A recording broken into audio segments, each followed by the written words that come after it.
Hi everyone, welcome back to a Monday edition of Liquid Lunch here. I'm Fernando Uribe, filling in for John Tobacco during hour one. He'll be back here at the top of the hour, so you definitely want to stay tuned for John. We still have a lot to discuss here during hour one. And once again, I can't say enough, folks. Make sure you like Liquid Lunch on Facebook and, of course, follow them on Instagram and Twitter. Some definite news here to catch your attention. And, folks, in a very unfortunate story coming out of California, a restaurant owner, as you can see, her video went viral, breaking down into tears after Governor Newsome shut down her outdoor patio, but opened it up for a movie set right across the street. It just shows, again, the double standard and sort of the selective outrage that many on the left are having right now due to COVID-19. Check out this video, folks. It should break your heart.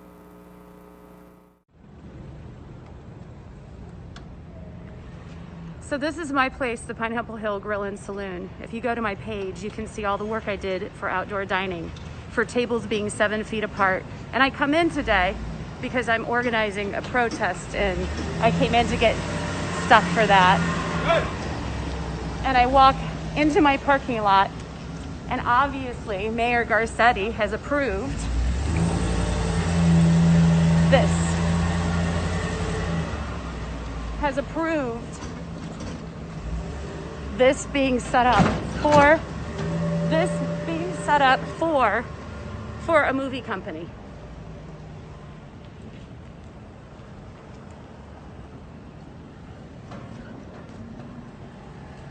I'm losing everything. Everything I own is being taken away from me. And they set up a movie company right next to my outdoor patio, which is right over here.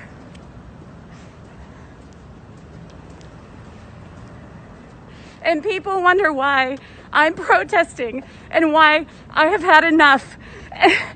They have not given us money and they have shut us down. We cannot survive. My staff cannot survive. Look at this.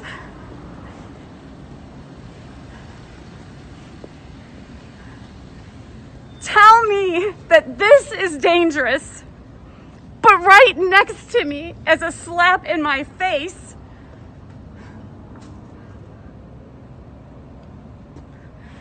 that's safe. This is safe. 50 feet away. This is dangerous. Mayor Garcetti and Gavin Newsome is responsible for every single person that doesn't have unemployment, that does not have a job, and all the businesses that are going under. And we need your help. We need somebody to do something about this.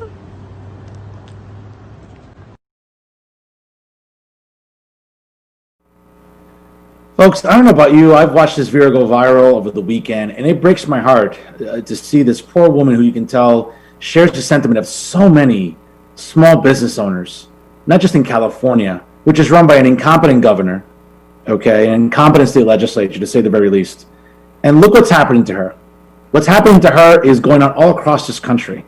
Small business owners are struggling to stay afloat.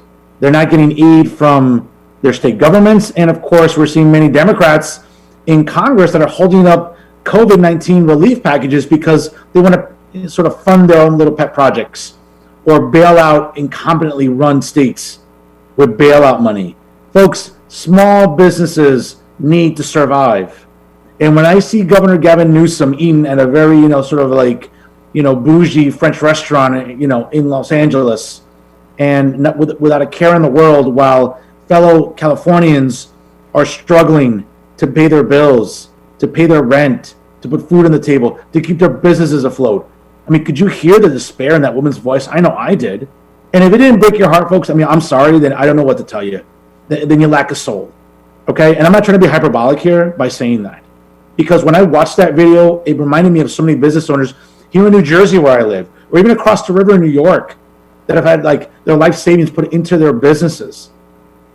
And what's going on? We're seeing draconian measures by governors, by mayors. Folks, listen, Governor Cuomo and Bill de Blasio are two of the most incompetent elected officials in the country. But not too far behind is LA Mayor Eric Garcetti and Governor Gavin Newsome. I mean, folks, you want to talk about four of the most incompetent people in government? I mean, there you have it. Okay, these four men are destroying their collective economies in their own states and cities. and they could not be bothered. And that's what's sickening about this. I don't know about you, but I mean, I applaud her that she was courageous enough to go to social media, to post this video out there, for it to go viral. And listen, I feel bad for her because she's going to get some repercussions for this.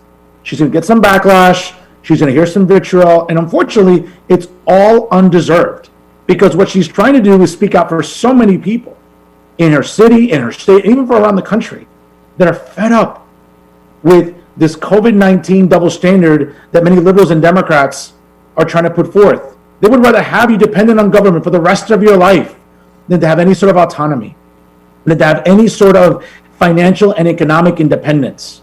Because again, for a lot of liberals and Democrats, capitalism or basic economics 101, I mean, they're foreign to that. It boggles my mind, folks, when I see a lot of these elected officials with advanced degrees. And mind you, listen, let me give you the context here. I'm someone with multiple graduate degrees, so I wouldn't preach here to say I'm smarter than anybody else. But it's alarming and frightening when those among me within my collective field of work that have advanced degrees and are absolutely clueless about economics and about basic governance, that should scare the hell out of you. That should scare the living daylights out of every single person watching this today, because this poor woman is struggling. And you know what? I'm hoping that people will take to social media. People will try to provide some sort of assistance. And you know what? People are inherently good, ladies and gentlemen. And I've seen people take to social media, create GoFundMes to help small businesses like hers. And I hope that people will do that, just like people have done here in New York and also in New Jersey collectively. It's something, quite frankly, folks, it's sickening. And it's something to keep an eye on for sure. And I know that I'll keep talking about it here on this program. And I know John Tobacco will as well.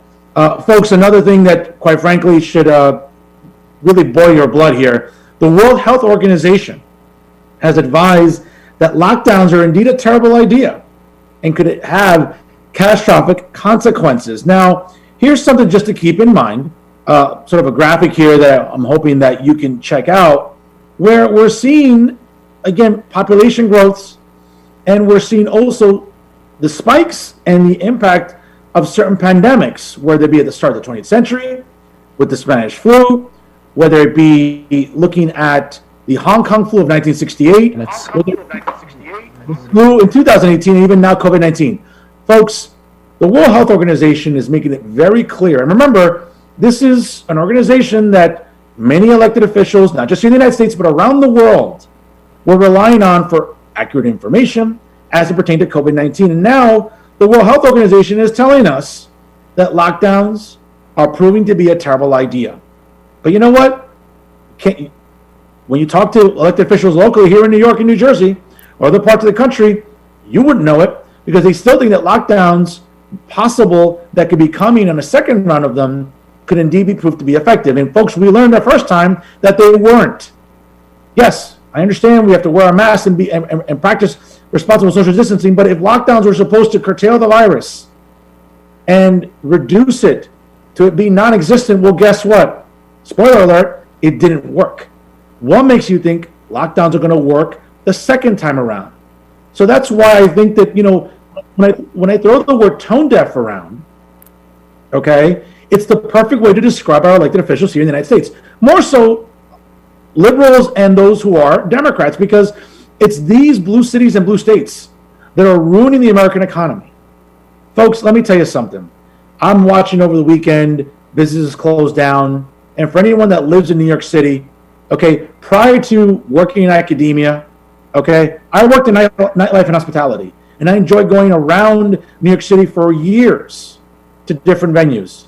And when I hear that iconic comedy clubs like Dangerfields on the Upper East Side have been closed permanently, or Arlene's Grocery, an iconic haven for live band karaoke or for aspiring artists to perform at on the Lower East Side, and that they're due to close, that should break your heart. But you know what? Mayor de Blasio and Governor Cuomo couldn't care less. They couldn't care less about these small businesses that have been iconic institutions of our community for decades. They could not care less. They could not be bothered.